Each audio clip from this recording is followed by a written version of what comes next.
I have a million questions that I'm asked all the time about being an entrepreneur. What's it like, and is it scary being an entrepreneur, and how did you get started? And there's a million questions people want to ask you. And I thought to myself, bang, one day, wouldn't it be great to have an entrepreneur's masterclass where I can bring some of these unbelievable people, people like we read about them and we read their stories. They're legendary, but we only see them on film and we have visualization of what they are, but actually to sit down with them and talk to them. I thought, wouldn't that be a wonderful way to learn? Nothing's new. I remember watching the old actor classes several years ago, how they visualized and how they created their careers and how they just kept getting better and better. And I thought to myself at that time, what a wonderful way for a young person to learn the craft directly from the old guys.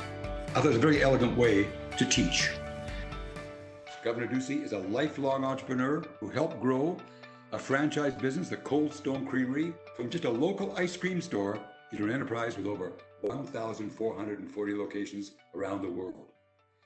Elected governor of the state of Arizona in 2014 and re-elected again in 2018. Governor Ducey has applied his experience from a successful career in business to bring much needed change to the Arizona government, and with a focus on opportunity for all. Governor Ducey was born in Toledo, Ohio, and moved to Arizona in 1982 to attend the ASU, Arizona State University, where he graduated with a Bachelor of Science in Finance. Governor Ducey also served a one-year term as the Arizona State Treasurer from 2010 to 2014. There are some special secrets and career moves that Governor Ducey has made that will be so useful to we entrepreneurs who are having the chance to watch this program today. Governor Ducey, thanks for joining us. I'm going to turn this interview now over to Dr. Tim Raschulte to assist me in this interview. Welcome, Tim. I'd like to start the conversation with your journey. How did you go from selling ice cream to serving as governor of Arizona? Well, sure, Tim. And first, let me say thank you, Peter, for the very generous introduction. And the journey from Cold Stone Creamery into public life was really one that happened after I had built Cold Stone and sold it in 2007. I had never been down to the state capitol. I had never even been to Washington, D.C. I was 100% focused on building my business, raising my family. I was active in the community, but not at all in politics. And I think it was really when the Great Recession hit. The only thing that really grew faster than Cold Stone Creamery was the state of Arizona. And the state was basically insolvent. It was out of money. It was on a borrowing contract with the Bank of America to pay teachers or fix potholes or do any government service. And rather naively, I thought a newcomer and an outsider could bring some business experience to state government, and I was looking for a new adventure.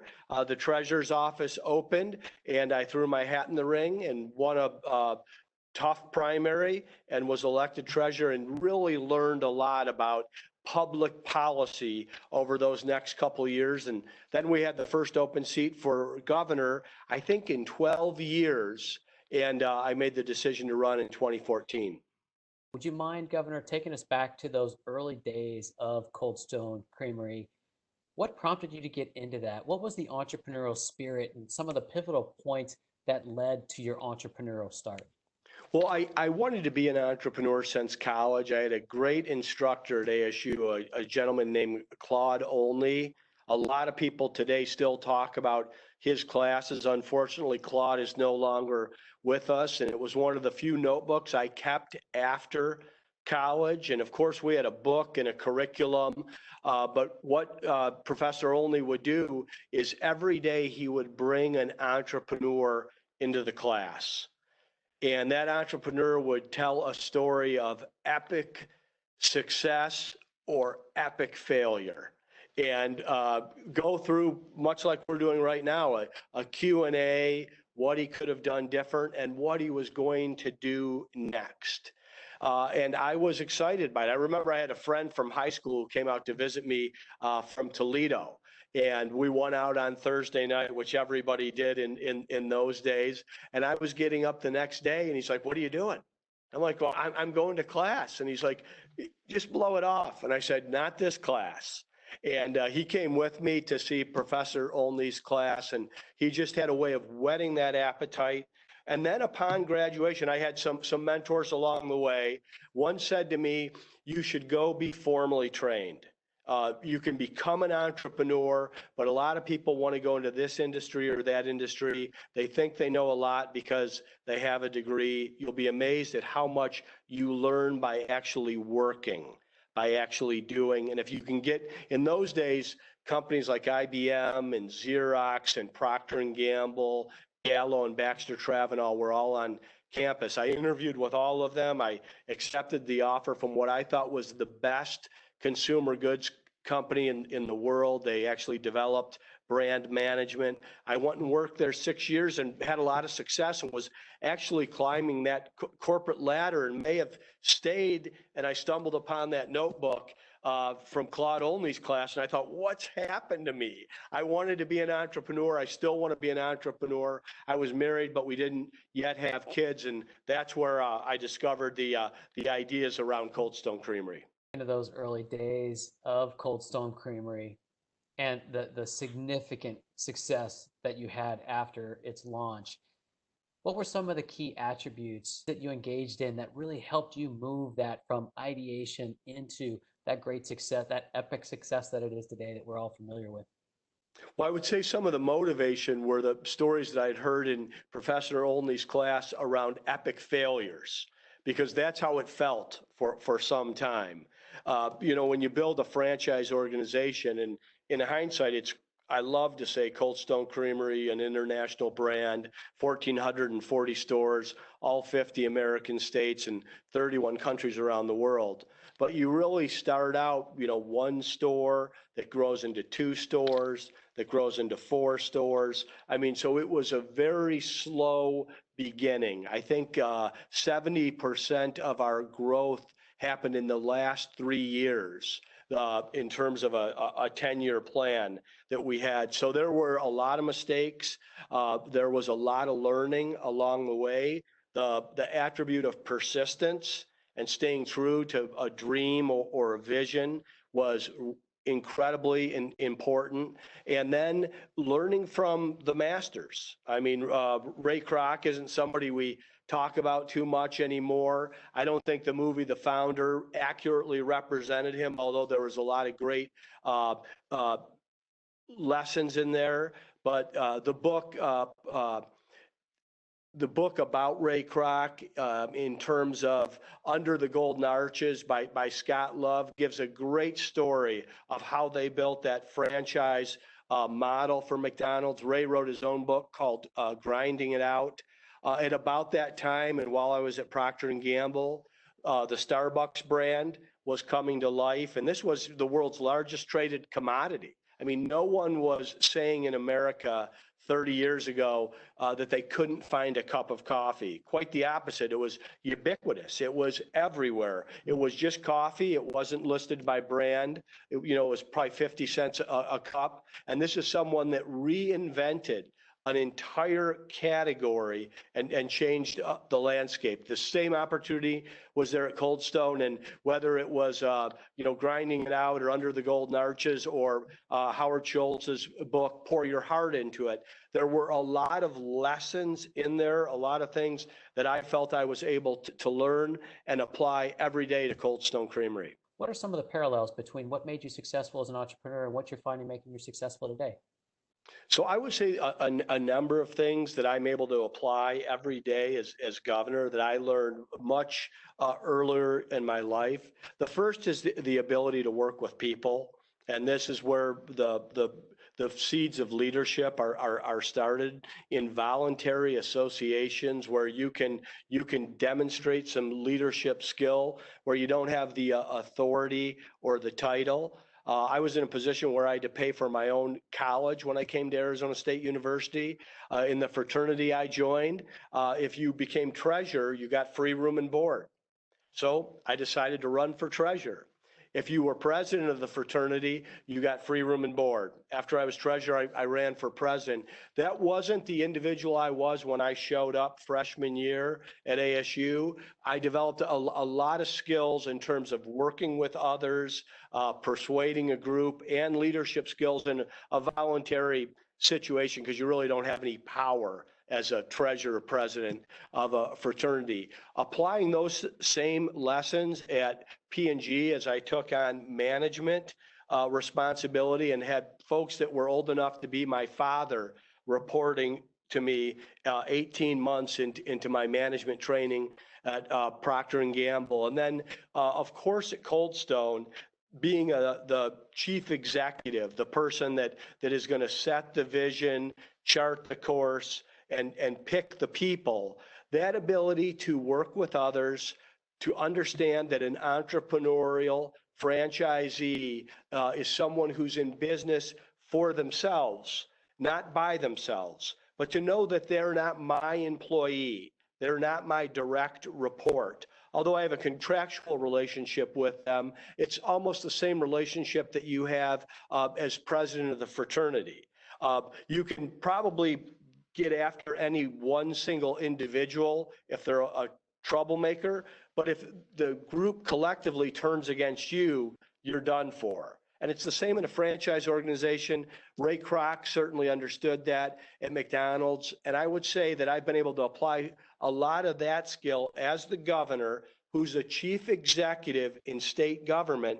But to get anything done, I have to be able to work with my co-equal branch of the legislature, and thinking of them as a franchise community, people that ran on their own, were elected in their own right, have things that they want to move forward in terms of an agenda, has allowed us to have 6 years of incredible success in terms of moving our agenda forward, because we're able to build large constituencies and consensus on both sides of the aisle in both chambers.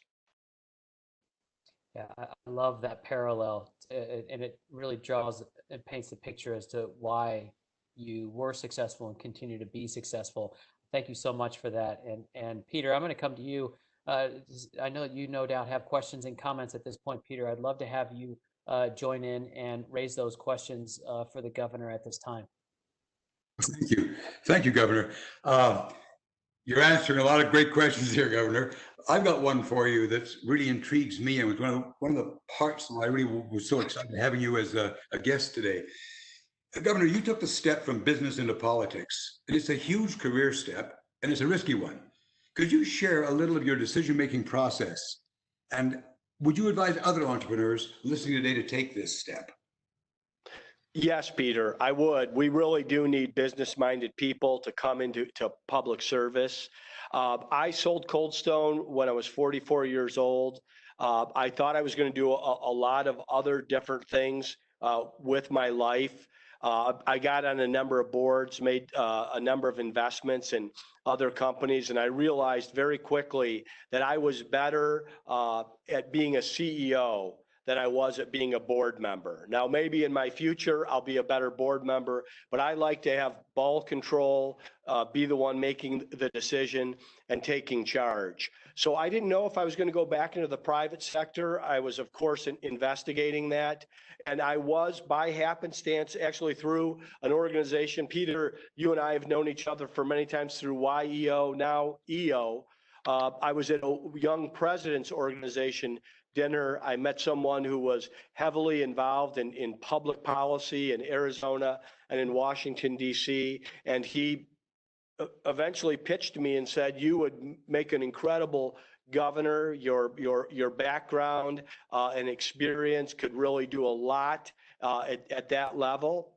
Like I said, I'd never been to Washington or the state capitol. It was something I did due diligence on.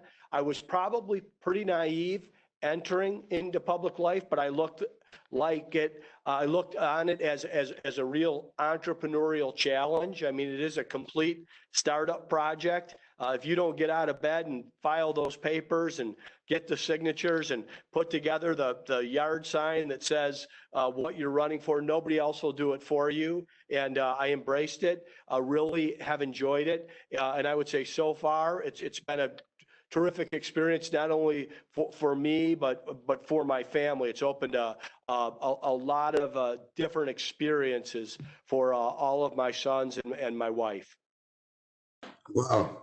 That's quite a track record, because it is so risky. And many entrepreneurs, Doug, they get to a plateau in their career, and it's same old, and they get kind of bored. And you taking that step out there to go into that risky world of politics is admirable.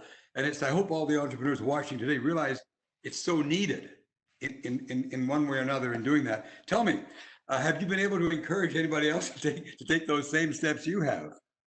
Yeah, there's a number of friends, YPO members, other business people that have run for office, have wanted to get involved. And my experience is really anybody that's ever led anything or been a leader or studied some of these issues has thought about this. Now, it's a very personal decision. I can't make it for another person. I had to make it for myself. I do try to give people the facts about this and a lot of the challenge and excitement and satisfaction that comes from putting your name on a ballot. And there is some risk. There's no doubt about it. The world of politics is really tough. It can be mean-spirited. A lot of people say things about you. Most of that fades into memory, and certainly winning the election can solve much of that. But I've had a lot of coffees and discussions with peers of ours, of people that have considered it, and it's possible to run and to win and then really make a difference. There is a real value in being a newcomer, and you only get to be a newcomer once. But I will tell you, I wasn't involved in many of these political rooms, and people tried to hit me on it, say, we've never seen you here before. We've never seen you at a legislative district meeting, and ask me trick questions. But the fact that I was able to point to a brand that I had been building, the fact that I hadn't been involved in politics, but I wanted to get involved, and this is what I wanted to get accomplished, was refreshing to many people. And I'm sure there's many people that'll watch a entrepreneurial masterclass and have the same type of background. And I'd be happy to point some indicators and steps to see if this is for them. One other thing, while I've got you, Governor, on the line here, is success. You and I both know it's the ability to attract people. I always, attract people that are always smarter and better than I am. And, I've actually worked with some of your team, and they're fabulous. They really are. They're serving hearts, and they just work. They're happy. They're happy working. How do you have any secrets you can share with us, how you attract this type of people, like-minded people, positive people who relate to your goals? Thank you, Peter. I mean, I think the first thing I would say is you have to really know and understand the value add that comes when you have talented people around you that will tell it to you straight. So you've got to be the kind of leader that will listen and also demonstrate some loyalty and willingness to develop individuals and bring them along. So I've been doing this for some time now. I do think I learned that early on in my career. I couldn't wait after my experience as a treasurer and president in the fraternity to actually be promoted at Procter & Gamble and be the real boss, the guy that had the power to hire and fire. And I remember did not have a very successful first week. The first 3 direct reports I had that I mentioned were old enough to be my dad and that I had known for 18 months. Basically, one of them came in and said, we're all considering quitting on Friday. Now, we've been with the company 25 years. You've been here 18 months. They're going to ask us why we quit. And we're going to say, because this new boss is insufferable, because we don't know what happened to you. What happened to the guy we worked with before he was promoted that was collaborative? And I said, can we start over? And on Monday, we came together. We put together a consensus-built plan on what we were going to do in the LA District Unit 1 for Procter & Gamble. We led the country with that, but it was a real lesson that good people are not going to work with someone except maybe in an absolute crisis management situation where it's command and control all the time. I think maybe I'd watched too many good war movies or business movies of yesteryear. And so really developing that skill, sticking to it, and then A players attract other A players. B players attract C players. These are some of the axioms we learned early in our career. It couldn't be more true. I think I've got the best senior staff in the country. I have folks that have been with me since day one in 2014. Some of them predate that in terms of the original campaign that have come along, and we're able to attract talent along the way. So whether they're at the senior staff level or in the other offices and policy advisors on the 8th and 9th floor, it's teaming with talent and enthusiasm, and it's something that I've come to see as second nature. But you do have to make a commitment to it, because if it becomes all about you and not all about the team, I think you'll shed talent rather quickly rather than retain and develop it. Yeah, well, your reputation, Governor, is that you're quite a delegator, and you really do empower other people, which really means they do really have the task. So that's one of the real keys. I understand that you do a lot of that delegation. It's not natural to me. That is a very learned skill. I would think, if anything, I've got a number of blind spots, but one is I can be a micromanager. I am a list maker. But when you have talented people and you agree on what needs to get done, they do get it done. They do follow up. They do keep you in the loop. And it frees me then to do what only the person in the chief executive role can do. And that's not focusing on someone else's to-do list. It's creating what the future is going to be for the state.